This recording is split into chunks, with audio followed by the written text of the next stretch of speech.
Ladies and gentlemen, the story you are about to see is true.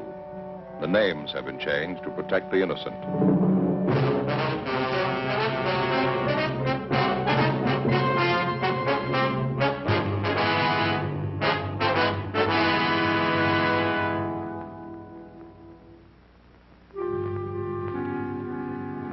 This is the city. 2 million people, almost 1 million kids. The people have tried to plan for them. They've built schools for them to learn in, beaches and parks for them to play in. Most of the kids follow the course as planned. A few of them get lost on the way. When they do, it makes trouble for me. I'm a cop.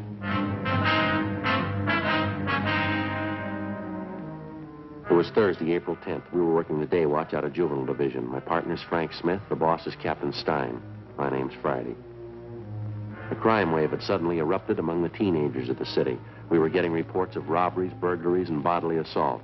We didn't know why it was happening, but we had to try and stop it.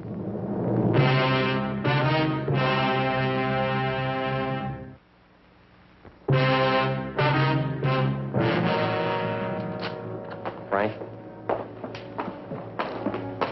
Yeah, Joe. Got a call in West Fremont. Same neighborhood we had trouble Monday night. Yeah, sounds like it might be the same gang, too. Those kids are sure moving fast. Did you leave the note for Simmons? Mm-hmm. All set. What is it this time? Movie theater on West Fremont, small neighborhood house. Mm-hmm. They had a crowd of 15 or 20 kids in there today, mixed group, boys and girls. For no reason at all, they started to tear the place up. They do much damage? Well, we can see when we get there. They told me on the phone, theater manager tried to quiet the kids down. Half a dozen boys piled all over him. One of them pulled a knife. They tore up a couple of seats, moved out into the lobby, smashed mirrors, lamps, beat up one of the ushers. Lousy little punks would give a right arm to know how this thing got started.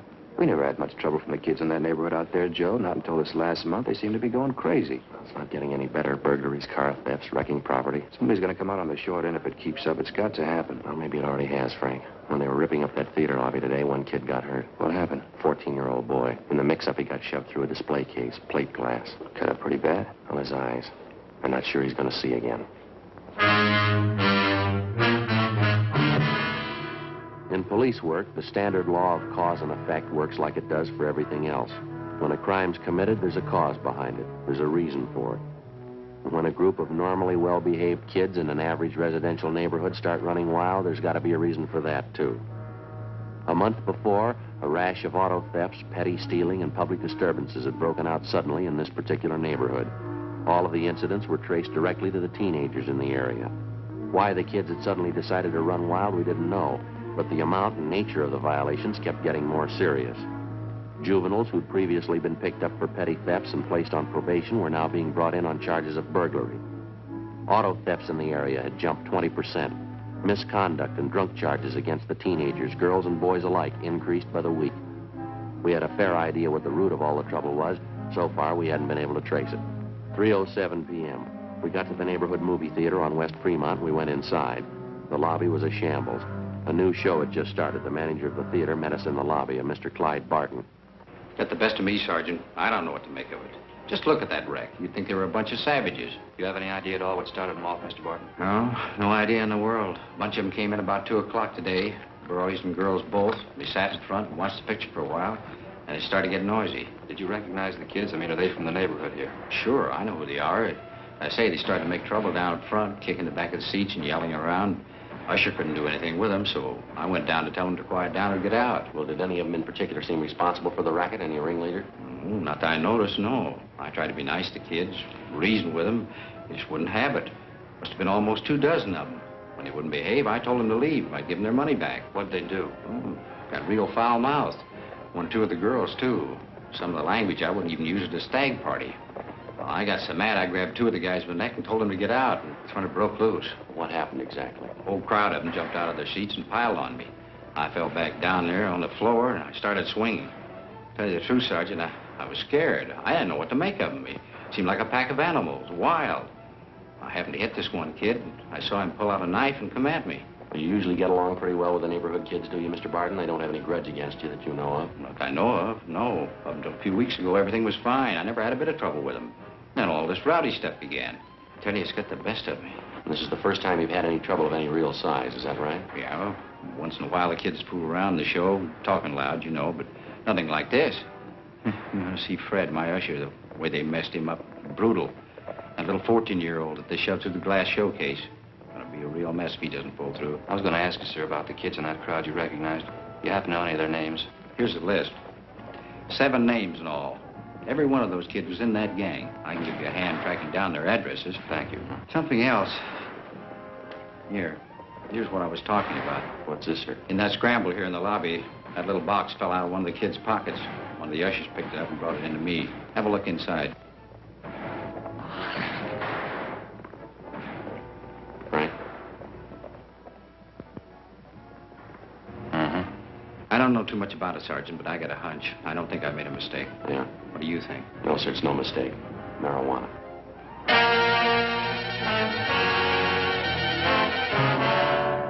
We finished interviewing the theater manager, Clyde Barton, and then we talked to the usher, Donald Masters, who recovered the small box containing the marijuana from the floor of the lobby. He told us he recognized the young fellow who dropped the box. He said the boy's name was Harold Everson, one of the names which appeared on the list which the theater manager, Mr. Barton, had given us.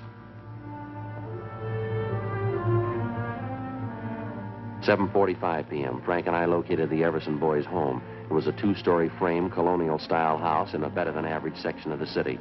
The boy's father answered the door, a Harold Everson Sr. We told him what we wanted. We were about to sit down and eat. You have to make routine calls at dinner time? Not a routine call, Mr. Everson. We'd like to see your son if he's home. Harry, what do you have to see him about? Do you have any idea where your boy spent his time today after school? Well, he said he was going down to the gym, play a little basketball. Then he was going to the library. It's school night. He had studying to do. I think maybe you ought to keep a closer check on your son, sir. That's not the way we get it. Well, what are you getting at?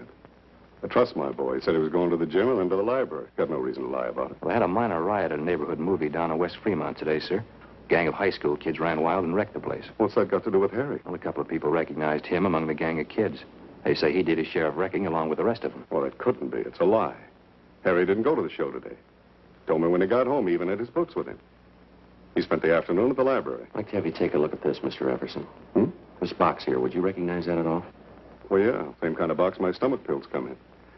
Got a little acid condition in my stomach. I take these pills for it. What's all this have to do with Harry? Open the box, Mr. Everson. I don't get it. What is this stuff? Someone saw your son drop the box in the lobby of that theater today. The box contains what appears to be marijuana. Well, that's stupid. It couldn't be right. I haven't got that kind of boy. I know it isn't right. Do you mind if we talk to your son? Maybe he can explain it for us. Just a minute. I'll get him down here. Have a chair if you like. Thank you. Sure a nice place, huh, Joe? Yeah, beautiful furniture, isn't it? Nothing like period furniture. Never goes out of date. Be in style 10 years from today. Mm-hmm. We better be sure and tag by Georgia Street Hospital on the way back, see how that kid's doing, the one who was hurt at the show. Oh, yeah. Officers, this is my son, Harry. Hello, Harry. Hello. Hi, Harry. Harry just told me, officers, he doesn't know what this is all about. He was at the library, like I said. Well, sure. I was there till they closed. Somebody made a mistake. I wasn't at the show today. You know Mr. Barton, Harry, the man who runs the theater? Yeah, I know him. Why? He swears you were there today, so does one of the ushers. Who? By the name of Donald Masters. He says he knows you pretty well. I don't know any Donald Masters. We go to the same high school together, son. You're in the same class. I told you I don't know any Donald Masters. What about this, Harry? Huh? Would you recognize this? No, What is it, Harry? What's wrong with you? nothing. I don't know whose it is. It's not mine. Well, it was lost in the lobby of the theater today. Masters says he saw you drop it. He's lying. I hate the kid's guts anyway. He's lying. Thought you said you didn't know him, son. What are you shaking for? What kind of story are you trying to tell? I didn't mean it, Dad. The kid got this stuff for me. I didn't mean to get it. I didn't mean to, Dad. It's beginning to look like I'm the dunce of the family, huh? Take it easy, Mr. Everson. You liar, Harry. The kid got this stuff for me, Dad. It's the truth. I didn't buy it. You want him downtown, officers? Afraid so, Mr. Everson. I'd like to have you come with him. Go get dressed. Go back to your room and get your clothes on. Okay, Dad. I can't believe it. My own boy using marijuana.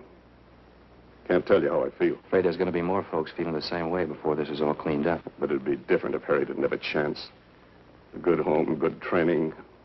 Boys had the best I could give him. Yes, sir. It's the last thing in the world I thought could happen. I never even thought about it. I never entered my mind. Yes, sir. Same for my wife. We never even worried about it. Neither one of us. Maybe that's why it happened.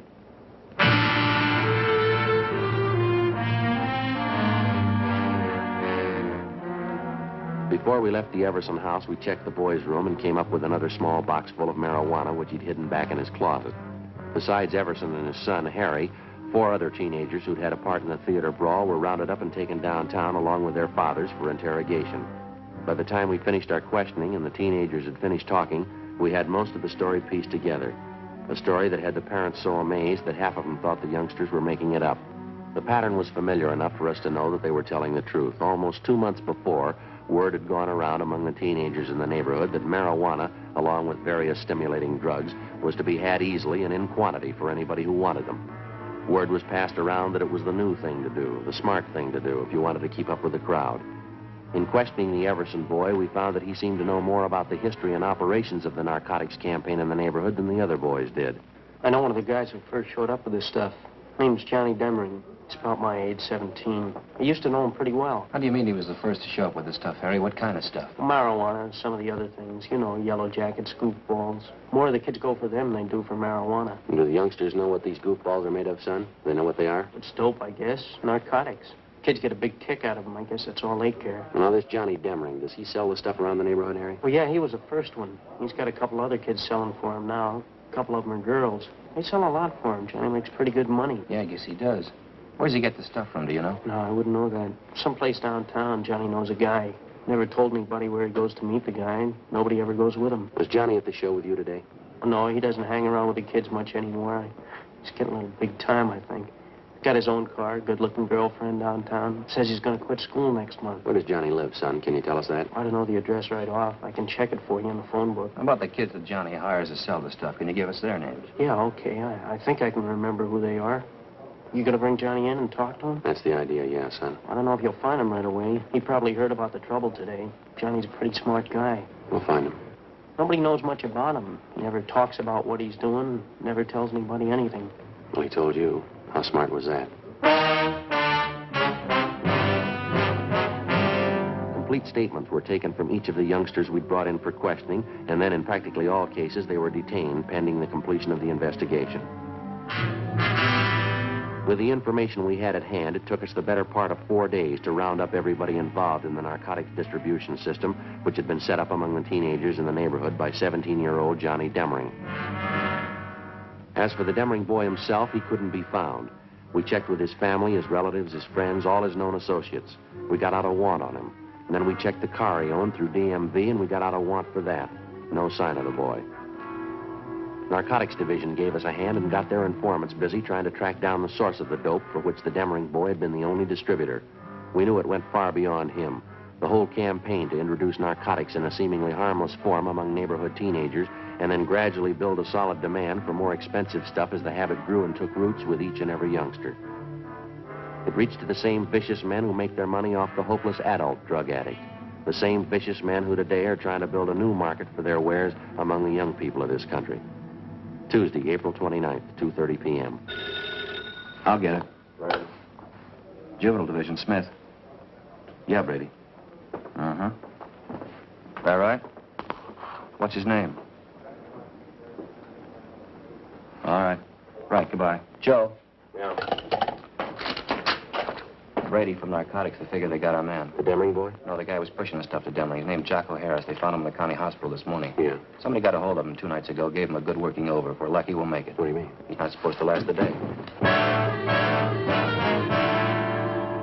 2:35 p.m. Frank and I left the office and went immediately to the county hospital where we were allowed to interview the narcotics suspect, Jocko Harris, briefly. He was in critical condition with a fracture of the skull.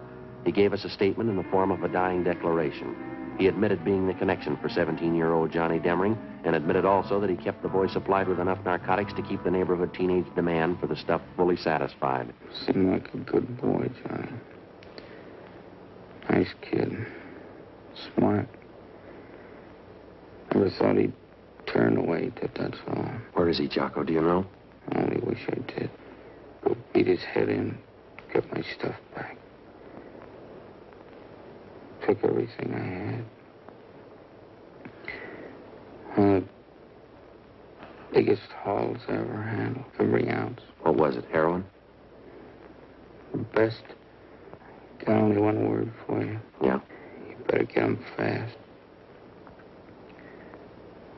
He's got enough H to start a war.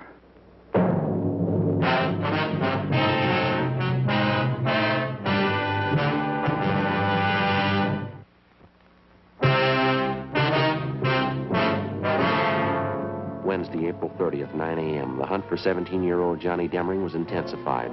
To our knowledge, because of the information we'd gained from narcotics peddler Jocko Harris, the teenage youngster had a large store of high-grade heroin, which we knew, because of his inexperience, he was unaccustomed to dealing with.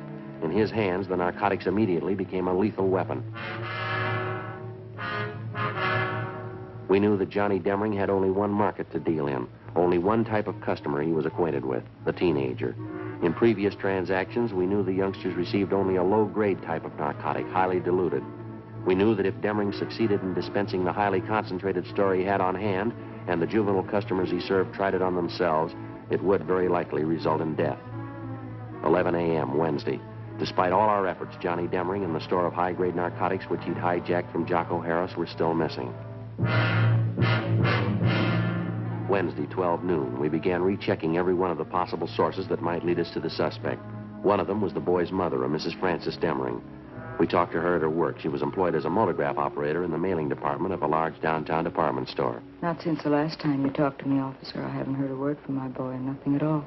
Have you heard anything? Well, yes, ma'am, in a way. We've got an ID still somewhere in the city. That's why we figured we'd come back and talk to you again. Have you been in touch with your relatives in town recently, Miss Demring? I mean, those Johnny might possibly contact. Yes, there's just my sister and my mother. They're the only ones I think Johnny'd go to in a case like this.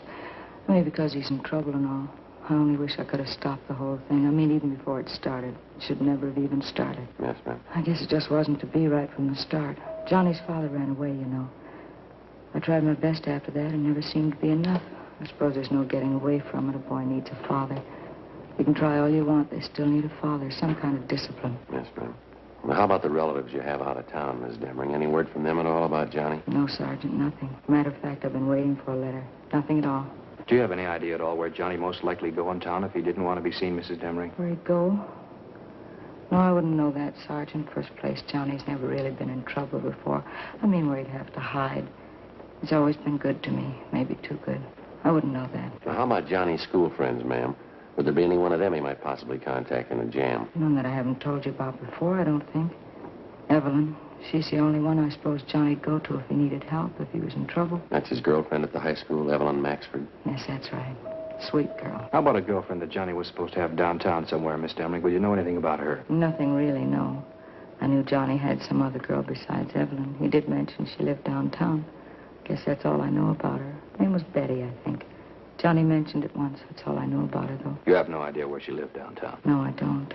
Johnny and his girlfriends, that was one thing I tried not to pry into. All right, ma'am. Thank you very much. Appreciate it if you'd notify us if you hear anything at all about your son. All right, thank you. Tomorrow's Johnny's birthday, you know. I meant to tell you. I always expect Johnny home on his birthday.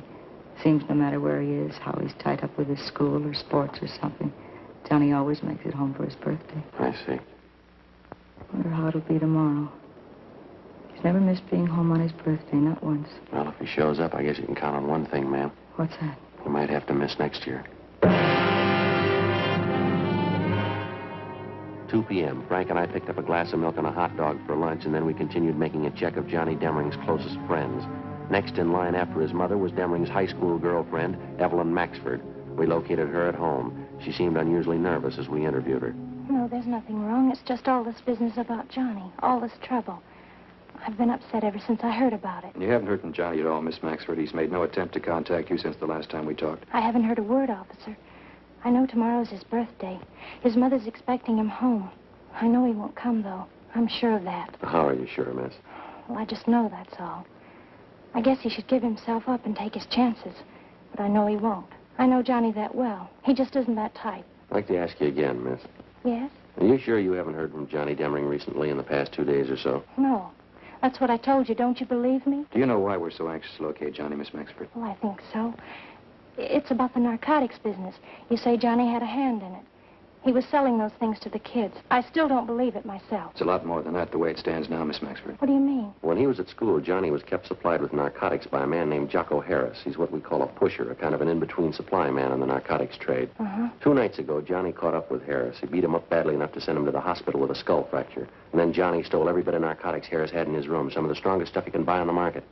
That's why we want Johnny, Miss Maxford. I don't think I understand. What does it mean? Well, it means that most of the teenage kids Johnny's been supplying stuff to have been getting fairly weak grades of heroin. If he gets some of this stuff to them and the kids start taking it, it might prove too strong for them. If they take too much of it, it could kill them outright. Oh, no. Now you see what we're up against. We've got to find that boy, and we've got to find him soon. Couldn't you talk to his mother? Maybe she could tell you something. We already have, miss. She couldn't tell us anything. That's why we halfway depended on you. Why do they have to put it in my lap? Why does it have to be me? I liked Johnny for a while. I don't know what to think now. Have you heard from him, Miss Maxford? There's no reason to be afraid. You'd probably feel a lot worse if something happened to one of the high school kids, wouldn't you? Miss Maxford? I got a call from him yesterday. Johnny. He wouldn't tell me where he was. I asked him, but he wouldn't tell me. Well, what else did he say? He knows everybody's looking for him. He doesn't know about the stuff that he stole, though. I'm sure of that. He doesn't know what it could do. Did he make any dates with you? Did he want to see you? Yes, he wants to see me. He wants me to meet him this evening. Where? He's going to tell me. Excuse me, I'll have to get the phone. Hello? Yes? Oh, but I don't know. I don't really. What? 5:30? All right. Yes. Yes, I'll meet you then. All right. Bye. Sergeant, Yes, ma'am. that was Johnny just then. He wanted to make sure I was going to meet him. When? 5:30 in Lake Park, Which side, miss? the west side. Sergeant, I could hardly understand him. He said he was sick. Ma'am? He sounded sick, too. Terribly sick. It can't be true.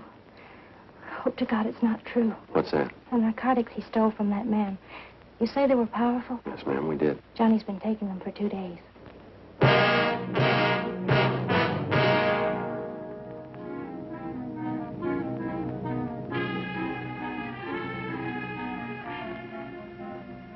Together with 2 other men from Juvenile Bureau, Hurst and McTighe, we drove down near the appointed spot along the lake in Lake Park where Evelyn Maxford's meeting with the teenage suspect Johnny Demering was to take place. We staked out at a reasonable distance, and Miss Maxford went ahead to the meeting spot. As far as we could see, there was no sign of Demering. Someone on the opposite side of the lake was playing a phonograph. The music came over faintly across the water. We watched the Maxford girl make her way up the path into the park.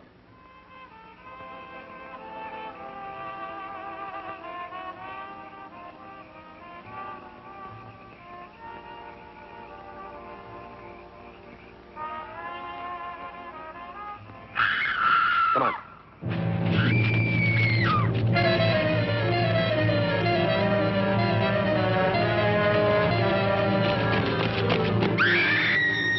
We ran all the way as fast as we could get there. When we got close enough, we found out the reason for the scream. He was lying face up in the water near a clump of trees. He was a good-looking boy, dark hair, good build, handsome. Took only one look and you knew right away he was too young to be dead. You could argue for a week, but you couldn't change it. He was dead. The girl stood over him, her face in her hands, crying. I don't see any marks in the body, do you, Joe? No. Looks like an overdose, doesn't it? Yeah.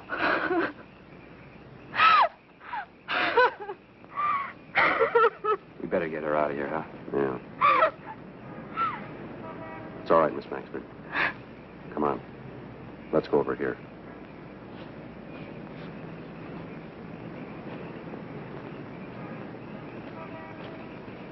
We'll have one of the other officers take you home. We can take care of what has to be done here. He was a good boy, Sergeant. He was smart. How could he ever get started in such a thing? How could he make such a mistake? He had the best excuse in the world, miss. Yes? He was 17.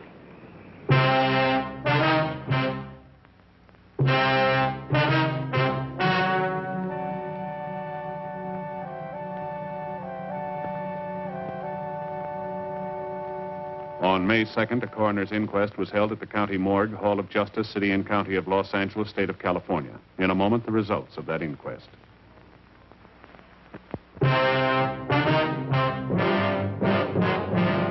those involved in the juvenile narcotics ring, a total of 8 persons, were tried and convicted under the State Narcotics Act. They received sentences as prescribed by law and are now serving their terms in the State Penitentiary, San Quentin, California.